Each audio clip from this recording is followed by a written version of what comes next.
Hello friends good morning. आज रातिपुৱা ভিডিঅ'টো আৰম্ভ কৰিলোঁ। এতিয়া বাজিছে 4টা বজাতে উঠি ঘৰৰ সকলো কাম কৰি ল'ৰাক উঠাই মেলি চাহ খাবলৈ দিলোঁ। তাক অকণমান পঢ়ালোঁ। বতৰটো চাওকচোন, ইমানেই বৰষুণ, মানে তাৰ টিফিনো লৈ আহিলোঁ মই। টিফিন ৰেডি কৰি মেলি এফালে তাক স্কুলত উলিয়াই দিলোঁ। টাইম হৈ গ'ল স্কুল যাবলৈ, যিহেতু ৰাতিপুৱা স্কুল হয় 6টা বজাতে যাবই লাগে।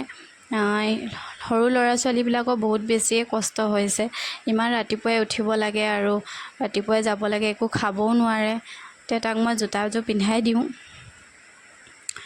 বতৰটো স্কুল যোৱা টাইমতে ইমানেই বেয়া কৰে নহয়, বেয়াও লাগে ল'ৰা ছোৱালীবিলাকলৈ। মানে ইমানেই বেছি বতৰ বেয়া কৰিছে নহয়, বৰষুণ মানে ইমানেই ডাঙৰকৈ দিছে নহয়। আমাৰ মানে চোতালত বৰষুণৰ পানীয়ে বানপানী নিচিনা হৈ গৈছে। তাক এতিয়া মই গাড়ীলৈ থ'বলৈ আহিলোঁ। চাওকচোন, ইমানেই পানী হৈ গৈছে, বৰষুণটো ইমানেই ডাঙৰকৈ দিছে, ল'ৰা ছোৱালী স্কুলত যোৱা ইমানেই দিগদাৰ হৈছে। এইফালে গাড়ী আহিলে। ভিডিঅ'টো ভাল লাগিলে যদি লাইক